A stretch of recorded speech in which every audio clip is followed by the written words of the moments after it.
ನ್ಯಾಯಪರ.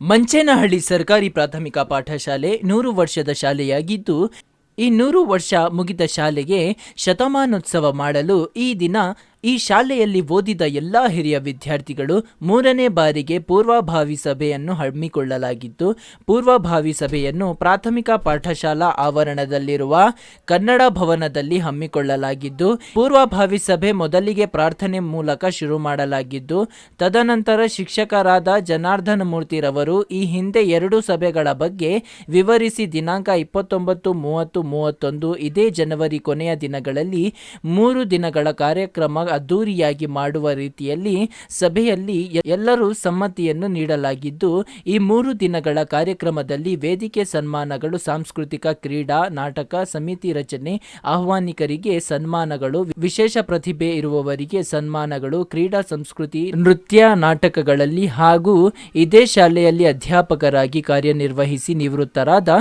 ಹಿರಿಯರಿಗೆ, ಶಿಕ್ಷಣ ಇಲಾಖೆಯಲ್ಲಿ ಸೇವೆ ಸಲ್ಲಿಸಿದ ಹಿರಿಯರಿಗೆ ಸನ್ಮಾನಗಳು ಸೇರಿದಂತೆ 3 ದಿನಗಳ ಕಾರ್ಯಕ್ರಮ ಅದ್ದೂರಿಯಾಗಿ ಕಾರ್ಯಕ್ರಮ ಮಾಡುವ ಉದ್ದೇಶದಿಂದ ಮುಖ್ಯ ಅತಿಥಿಗಳಾಗಿ ಕಾರ್ಯಕ್ರಮಕ್ಕೆ ಮಾನ್ಯ ಮುಖ್ಯಮಂತ್ರಿಗಳಾದ ಸಿದ್ದರಾಮಯ್ಯನವರು, ಉಸ್ತುವಾರಿ ಸಚಿವರಾದ ಎಂ.ಸಿ. ಸುಧಾಕರ್, ಲೋಕಸಭಾ ಸದಸ್ಯರಾದ ಡಾಕ್ಟರ್ ಕೆ. ಸುಧಾಕರ್, ಶಾಸಕರಾದ ಪ್ರದೀಪ್ ಈಶ್ವರ್, ಶಿಕ್ಷಣ ಕ್ಷೇತ್ರದ ಸಚಿವರು ಮಧು ಬಂಗಾರಪ್ಪ ಹಾಗೂ ಇಷ್ಟು ವಿಶೇಷ ಆಹ್ವಾನಿತರಲ್ಲಿ ಸುಧಾಮೂರ್ತಿ ಅವರನ್ನು ಆಹ್ವಾನಿಸುವ ಬಗ್ಗೆ ವಿವರಿಸಿದರು.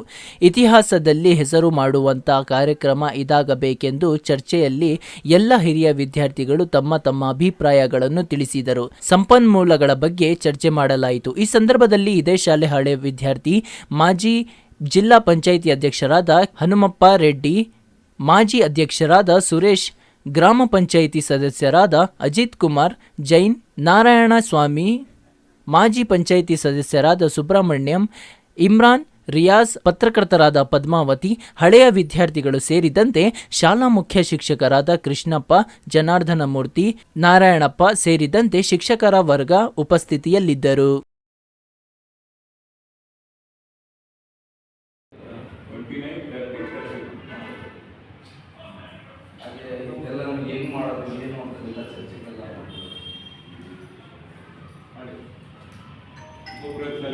ಈಗ ಏನೆಲ್ಲ ತೀರ್ಮಾನ ತಗೊಂಡಿದೆ ಅಂದರೆ 3 ದಿನಗಳ ಕಾರ್ಯಕ್ರಮ ಮಾಡ್ತಕ್ಕಂಥದ್ದು, ಮಕ್ಕಳಿಗೆ ಹೆಚ್ಚಿನ ಒತ್ತನ್ನು ಕೊಟ್ಟು ಸಾಂಸ್ಕೃತಿಕ ಕಾರ್ಯಕ್ರಮಗಳನ್ನ 3 ದಿನಕ್ಕೂ ಮಾಡ್ತಕ್ಕಂಥದ್ದು, ಶಿಕ್ಷಣ ತಜ್ಞರನ್ನು ಕರೆಸಿ ಅವರಿಂದ 3 ದಿನದಲ್ಲೂ ಒಬ್ಬೊಬ್ಬರು ಇರ್ತಾರೆ. ಆಮೇಲೆ ಜನವರಿ 31 ಎಚ್ ನರಸಿಂಹಯ್ಯರು ಕಾರ್ಯಕ್ರಮಕ್ಕೆ ಮಾನ್ಯ ಮುಖ್ಯಮಂತ್ರಿಗಳು ಬರ್ತಾ ಇರೋದ್ರಿಂದ ಅವತ್ತು ಇಲ್ಲಿಗೆ ಕರ್ಕೊಂಡು ಬರಬೇಕು ಅನ್ನೋ ಒಂದು ಪ್ರಯತ್ನ ಇರ್ತಕ್ಕಂಥದ್ದು. ಇಷ್ಟು ಆಗಿದ್ದರಿಂದ ಸುಮಾರು ಶಿಕ್ಷಕರಿಗೆ, ನಿವೃತ್ತ ಶಿಕ್ಷಕರಿಗೆ, ವರ್ಗಾವಣೆ ಆಗಿರ್ತಕ್ಕಂಥ ಶಿಕ್ಷಕರಿಗೆ, ವಿಶೇಷ ಸಾಧನೆ ಮಾಡಿರ್ತಕ್ಕಂಥವ್ರಿಗೆ ಹಾಗೂ ಈ ಊರಿನ ಗಣ್ಯ ವ್ಯಕ್ತಿಗಳಿಗೆ ಅವತ್ತು ಆ ಕಾರ್ಯಕ್ರಮದಲ್ಲಿ ಆಗಿದೆ. ಈಗ ಶ್ರೀಮತಿ ಸುಧಾಮೂರ್ತಿ ಕರೆಯಬೇಕು ಅನ್ನೋದು ಪ್ರಯತ್ನ ನಡೀತಾ ಇದ್ದಾವೆ. ಅಂಬಾ ನಾಗರಾಜ್ ಅವರನ್ನ ಒಪ್ಪಿಗೆ ಪಡೆದಿದ್ದಾರೆ. ನಂತರ ಇನ್ನೊಬ್ಬರು ಕನ್ನಡ ಅಭಿವೃದ್ಧಿ ಪ್ರಾಧಿಕಾರದ ಅಧ್ಯಕ್ಷರಾಗಿರ್ತಕ್ಕಂಥ ಪುರುಷೋತ್ತಮ ಬಿಳೆಮಲೆ ಅವ್ರನ್ನ ಆಮಂತ್ರಿಸ್ತಾ ಇದ್ದೀವಿ. ಇಷ್ಟು ಇದಾಗಿದೆ ತೀರ್ಮಾನಗಳು.